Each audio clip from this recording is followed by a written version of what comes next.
Howdy, folks. Welcome back to the Suhu Skincare Podcast. We are wrapping up the first part of our Spring Reveals series, which is Spring Reveals What's Inside, where we've been talking about all the stuff that goes behind what's actually in the bottles on your shelves and in the skincare stores. And today, we're actually going to be talking about the bottles themselves, or the packaging at large. Most people, they think about the packaging and they think about all the pretty little labels or the nice marketing designs, and it just really comes down to the branding, the fun shapes. I've got a nice pyramid shape shampoo that I'm using right now. The fun colors, whether it looks clean on the shelf, or maybe if you're more focused on sustainability, that's the lens with which you're looking at the packaging. You're looking for maybe recyclable materials or less plastic or lighter weight. I've got another conditioner that I'm using right now that markets itself as 50% recycled plastic. But what gets a lot less attention is how that packaging is actually affecting the formula itself. And once a product is filled and sealed, it doesn't exist in isolation. It's still interacting with the surrounding environment. So things like air and light and heat and even just repeated use, those all continue to shape how that formula is going to behave over time. And so that packaging, it's not separate from the formulation. It's part of the system that determines whether the product stays stable and performs the way it's supposed to. So Lydia, from a chemistry standpoint, how much does packaging actually influence what's happening inside the formula after production? Yeah, for sure. I mean, a couple things to just think about is the packaging is like another material, right? And that material is pressed right up against your skincare product. And so at, the point of interaction there can be different things going on. Like you mentioned, you want to think about how light is penetrating the bottle. If sunlight is getting in the bottle or your bottle is heating up, that can degrade the product. I think recently it's been more discussed in the news how much plastic leaches into the things that we're using. Depending on the types of plastics used in some bottles, you might see plastic, getting directly into the skincare product itself. And then sometimes I see, kind of on the far end of the spectrum, some things that are a little concerning, which are some bottles, they might be opaque, meaning that light's not getting through them, but you can tell that that opaque surface isn't pure glass, that it's been painted on. Who really knows what exactly is in that paint that's potentially coming off into your products. Yeah, I would just think about it as a surface interaction. At that, point of interaction, there can be a bunch of different things going on depending on what the packaging is. Yeah, that plastic one is huge for me personally. Living in Arizona, I think I read a study that was if plastic is above something like 80 degrees, then you can pretty reliably suspect that it's going to start leaching into, food or products or whatever. And being out here where it's so hot, anytime a plastic gets above, or anytime it gets above 80 degrees, I'm just looking around at, all these plastic things that are potentially messing up their formulations. But that being said, I think one of the biggest factors that gets overlooked is oxygen. So maybe we could zoom in there first. So oxygen, so every time a product is exposed to the air, so anytime you're opening it or you're putting it on your hands or your skin or anything like that, there's an opportunity for oxidation. And that process can actually change the ingredients themselves. Some compounds, when they mix with oxygen, they break down, some lose their potency, and some even form byproducts over time. And it doesn't just happen once, it happens gradually every time the product is opened and used. So the design of your container really does matter here. An airless pump is going to limit how much air gets in. A dropper with minimal headspace reduces repeated exposure. A wide mouth jar, like a honey pot or something like that, that's going to do the exact opposite. Every single time you open it, you're allowing continuous air exchange and oxidation over the entire surface area of your product. So the container can determine how much oxygen the formula encounters over its lifespan. Lydia, what is oxidation? How is this affecting our products, and why should we care? Oxidation is super interesting. Just from a chemical reaction perspective, and there's a few different ways that you can think about it. And we're not going to go all the way into organic chemistry here, even though that sounds fun sometimes. But what you really need to look out for is oxidation. Typically, when you have a product, you're going to see a color change happen with the reaction. So if you're worried that, for example, a clear vitamin C serum is getting oxidized and that ascorbic acid is becoming oxidized, you will see the clear color going from totally clear to a dark brown, and it will change and change and change. And you can actually test this out if you want to. It's fun. You could just put some of your serum, like in a dish, and you can probably watch it change color over time. But what people do to counteract this and to help prevent oxidation of these actives that we care about is we'll add things that serve as antioxidants that basically protect the thing we care about from getting oxidized.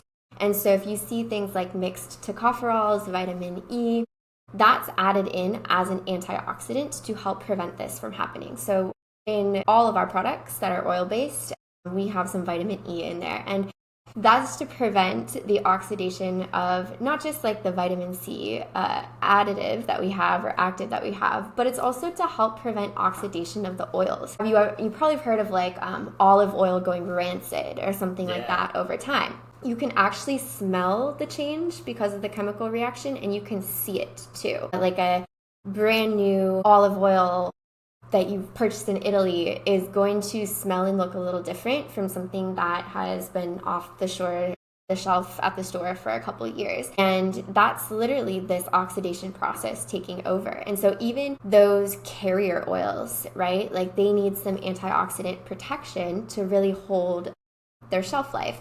And in addition to that, typically, like if you're looking at a brand, especially like in our case, we make things in small batches. So this gets into even before the packaging, right? There's the packaging of the raw ingredients and making sure that the raw ingredients don't get oxidized. And that has to do with making sure that you are following shelf stability of your raw ingredients, and also making sure that you're not just constantly exposing them to air. So, every time the raw ingredient gets opened, you have a potential for increased oxidation. And so there are ways to kind of manage that. And so you're not just like exposing your big batch every time, but you're separating out some of that big batch into a smaller batch so that you open that, and then you're keeping track, right, of like how many times things have been opened. But yeah, at the packaging level, right, like obviously it's nice to have a dropper in a serum. You're not going to want to like vacuum seal your product shut, right? But the ways you kind of counteract this and keep it in a state that's usable for that shelf life is by doing things like adding the vitamin E, recommending that people aren't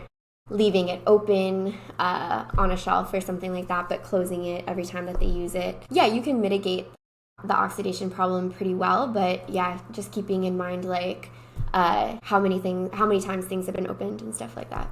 And at Suhu, we actually do something special with the bottle itself, right? We do have something that's nice with our lotion bottles, and we're still kind of in the process of figuring out what our finalized lotion bottles are going to look like. But this could actually be, helpful if you are doing your own lotion creation at home, or you're a brand, or you're just interested in this. But like, the way our bottles work right now is they have kind of like an airtight pump. So essentially like the lotion gets filled, and then every time the pump is pumped, the bottom gets a little tighter, and it just keeps going up and up until all the lotion has been dispensed. And what this means is it reduces the amount of surface area that's exposed potentially to oxygen, because you're literally pumping and then the bottom is, coming up as you use up the material.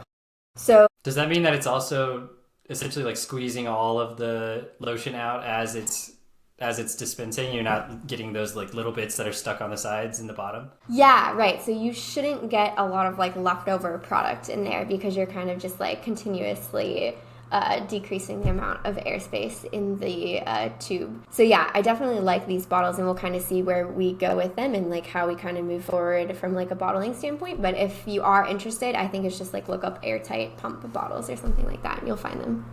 Sweet, that's really cool. Yeah. Okay. So we've talked about oxygen. Another big factor here is light and photo degradation. So light is another one that it's really easy to overlook. Clear packaging often feels really clean and transparent. You can see the product. It's very minimal, and it's literally transparent. But certain ingredients are actually very sensitive to light.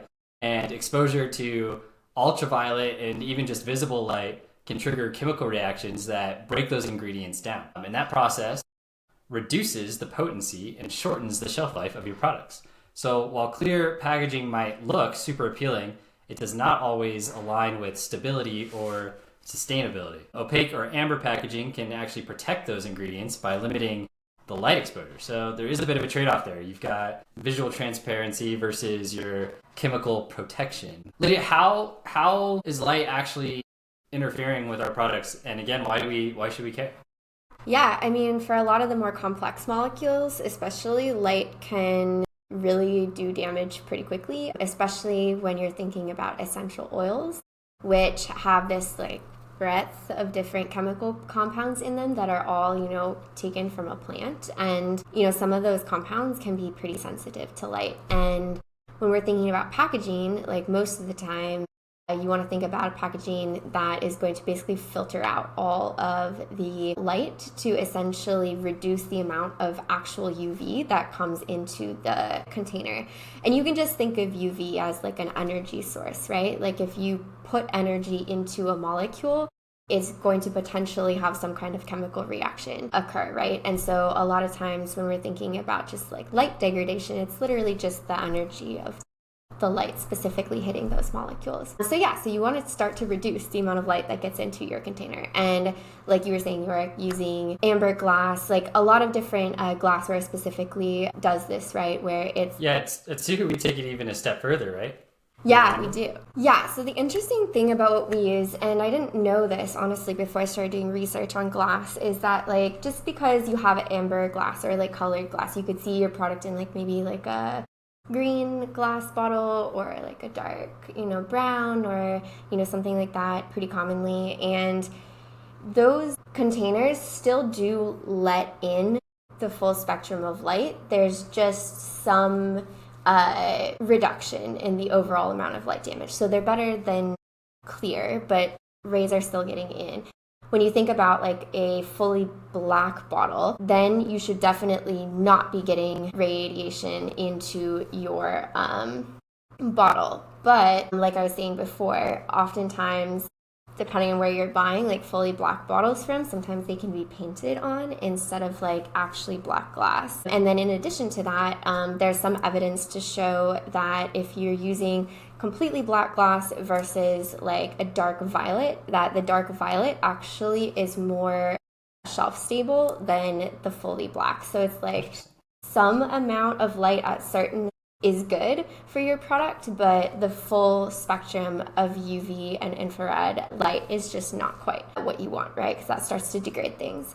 So the bottles that we use, our supplier is Miron Glass. You can look them up. I'm happy to share that because they're pretty cool. And they make what they call Miron violet glass. And so they've done some like research, and there's a lot of evidence to show that specifically their bottles are not just reducing the amount of harmful light that comes into their bottles, but they're also allowing for just like this sliver of light that actually increases shelf stability, which is really interesting. And they're overall making these bottles, they look super dark.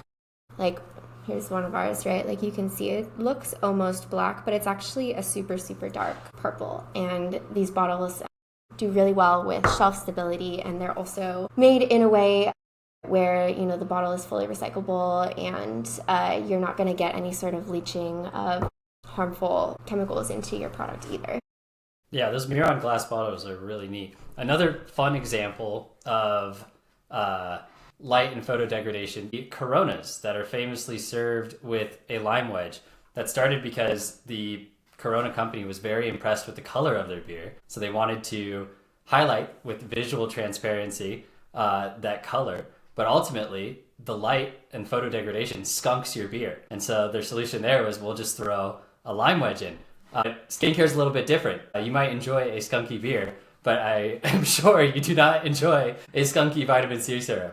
That's hilarious. Yeah, it's super interesting, like all the different packaging materials, even like if you go the direction of aluminum, right? Like that usually has to be lined with a lining of plastic to essentially make it food safe and to make it cosmetic safe. And I always thought that was super interesting because for the longest time I thought when I was drinking like a can of water is something that it was like just the direct aluminum, but there's actually like added layer of material that like people are not necessarily aware of, and it's not necessarily bad or good, right? Like it makes it food safe, but you wouldn't necessarily think when you're looking at an aluminum can that there's this thin lining of plastic in it.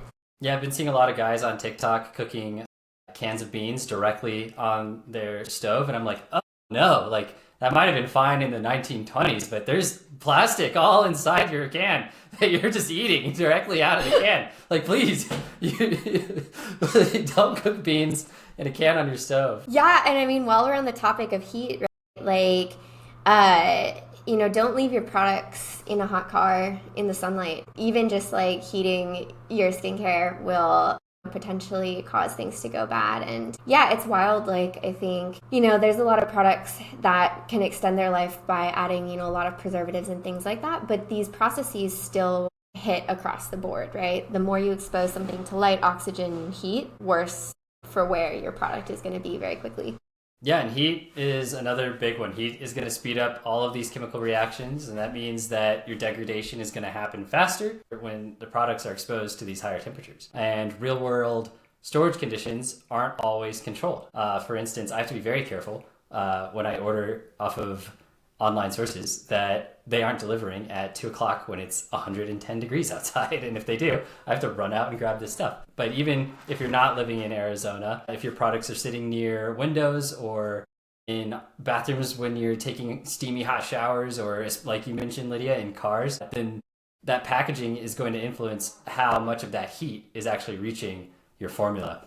And some materials conduct temperature really easily, like an aluminum can of beans, and others are going to offer a bit more insulation, like a Miron glass container.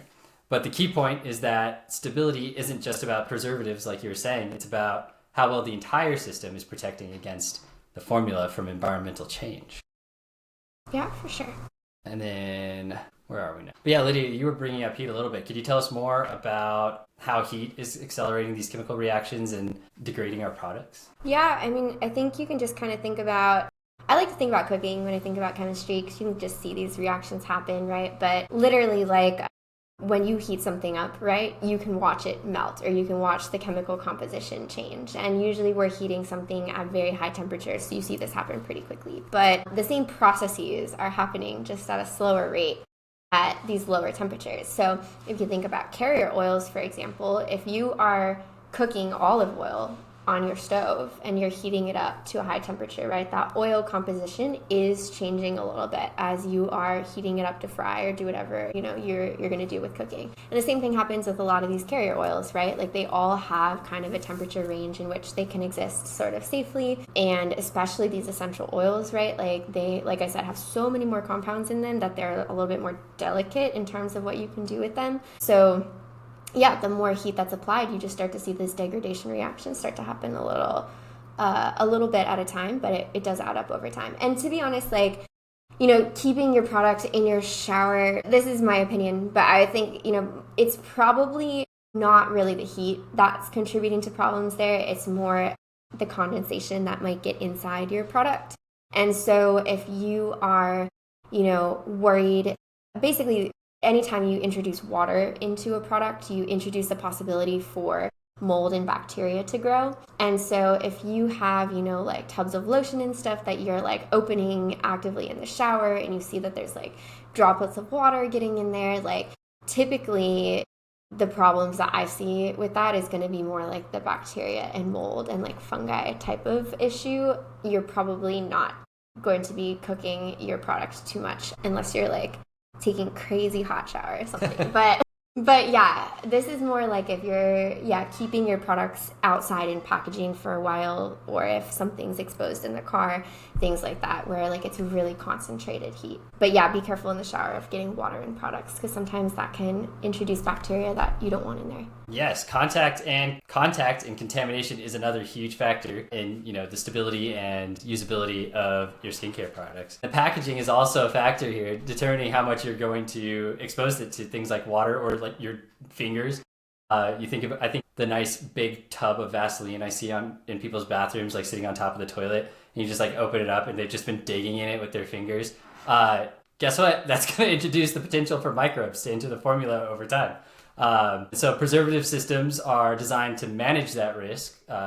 You can, if you look on the back on the ingredients list, if you investigate them, some of those ingredients are put there to preserve the product, but ultimately repeated exposure is putting pressure on that system. So things like pump dispensers and droppers, those are going to reduce your direct contact with the formula. And they're not perfectly eliminating any microbial contact, but they are going to limit how much interaction the product has with the external environment. So once again, your packaging is influencing the formulation of your product. So you have something convenient like your communal tub of Vaseline, and it's going to be really easy to use, but maybe something like a dropper might be more important for something like a vitamin C serum that you're putting on your face. Yeah, the droppers are great. And if you do have a jar of something, right, like the solution there is sometimes they'll have those little cosmetic spoons, and you can use like a spoon to transfer it onto your hand. It doesn't need to be anything fancy. You could literally just use a spoon from your kitchen, right? But like thinking about this as like basically like if you were storing food for yourself to eat later, right? Like we wouldn't be like scooping it with our hands into things, right? Like we're trying to preserve the integrity of the formulation for as long as possible. Yeah, Lydia, what do we do?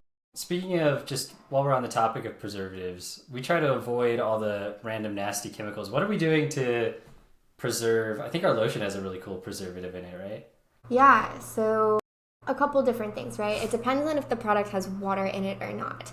If something is oil-based, the shelf life is usually fairly long. We do like 12 months of shelf life for all of our oil-based products, and those products are anhydrous. They don't have water.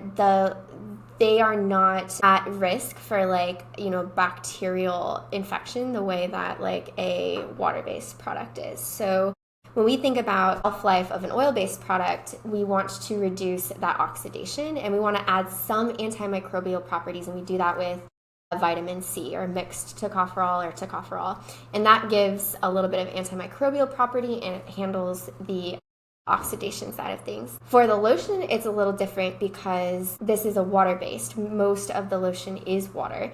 And so you actually need to really cover the full spectrum of like bacteria and fungi. So we use two, quote unquote, naturally derived products.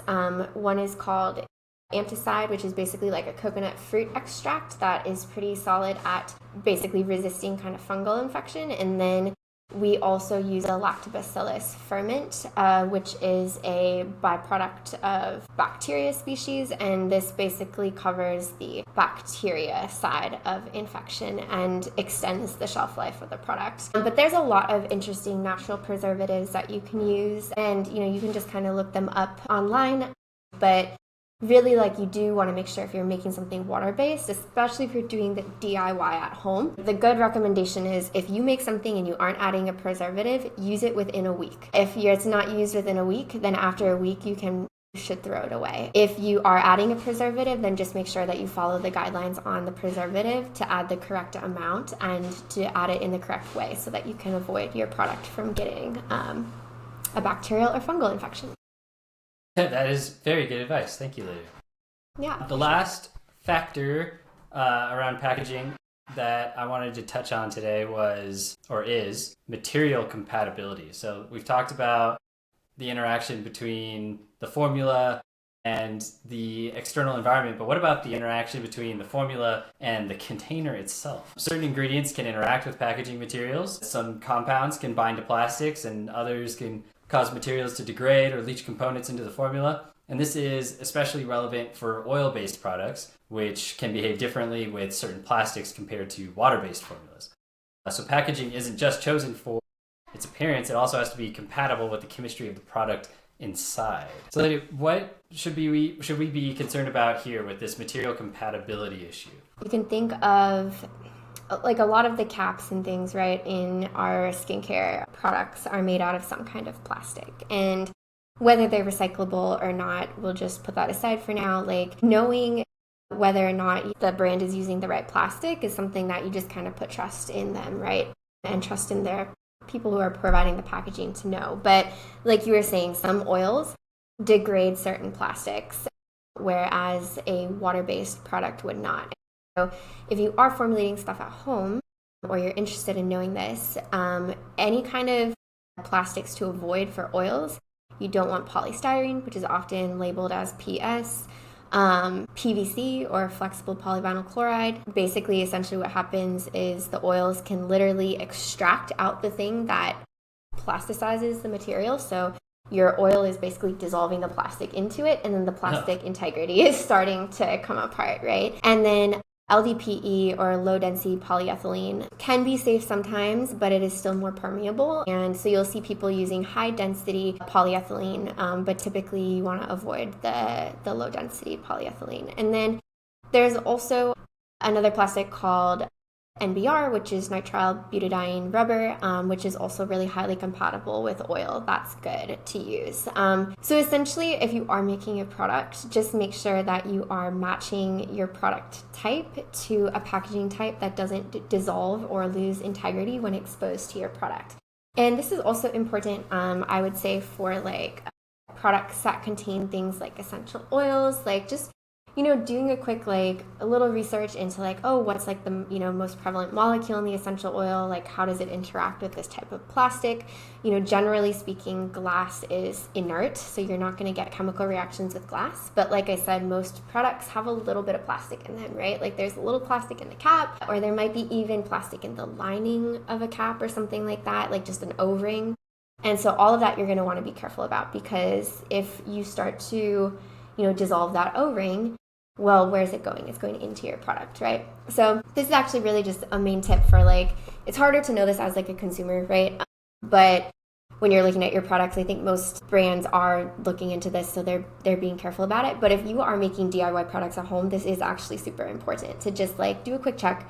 Make sure whatever you're putting your DIY product in is not going to like dissolve plastic into it, for example. So I know our Miron bottles, those are glass. The caps, though, they are a plastic, and that rubber on the dropper is also a rubber. Do we know that our oils are not dissolving them? Yes, we do. And let me just double check. It's NBR, I'm pretty sure, but I'm going to triple check. I remember going through this and being like, oh my God, this is something I need to know when I was buying these. Let me see. Yeah, so we're using NBR, or that nitrile butadiene rubber, which is really highly compatible with oil products in our Miron glass bottles specifically. And when I buy our stoppers and things like that, you actually get to decide like what kind of plastic you're using. And so that's what I selected when we originally made those purchases. And yeah, that one for me made the most sense because it's just so consistently compatible with pretty much all oils. But yeah, I'm always interested to see if we can get even better plastic, like as people get better making materials, because plastic's one of those things where you're like, you want to use as little of it as possible. You want to know, what kind of impact it has on the environment and your product. It's wild how much chemistry there is behind just the packaging before you even touch the formulation. I had a person on Threads I was talking to this week. They made a little post about like, I really hate how mismatched all of my products are, so I'm just going to get a bunch of glass jars and dump all my products in there. And I was like, wait a minute, that sounds really cool, but you should know there are a few different factors here that might end up messing with the products that you're going to end up putting on your face. So it's really not just as simple as like, oh, I like a glass jar, I'll use the glass jar. There's the color of the glass jar. There's the other things involved in the jar that aren't glass. There's the heat that you're exposing the glass jar to, and so on and so forth. Yeah, it's wild. And I think, that's why it's so important to work with established people in packaging, because sometimes I even think about just like the manufacturing process in packaging and like, what's actually happening in that process, and like what, hopefully at the end you're getting a jar that is, doesn't have anything else in it other than the like inert glass. But like I said, I've seen those cases where like someone's called their stuff black glass, and then I've looked at it closer and I've been like, that looks like it has paint on it, and like it's like, it's crazy. You can buy a lot of stuff on Amazon, right? And there's no accountability.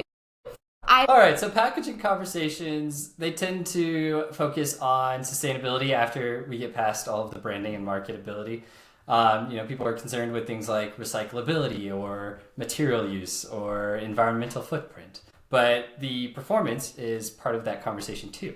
If a package is not protecting your formula, then your product is degrading faster. And if your product is degrading faster, then you're throwing it in the trash and buying more product. And the cycle continues. Remains stable and effective for its full lifespan, is often more sustainable than one that breaks down early, even if the packaging looks simpler. You can think of this in the same context as an electric car. If you go out and buy a Tesla today, that might not be as environmentally sustainable as continuing to use your 20-year-old beater car that did not require any additional metal mining or chromium or all those other, or cobalt or all that other fun stuff that goes in there.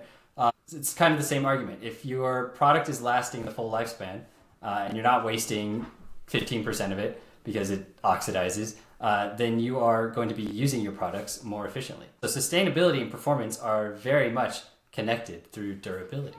So the simplest way to think about packaging is this. It's not separate from the formula. It is an extension of the formula.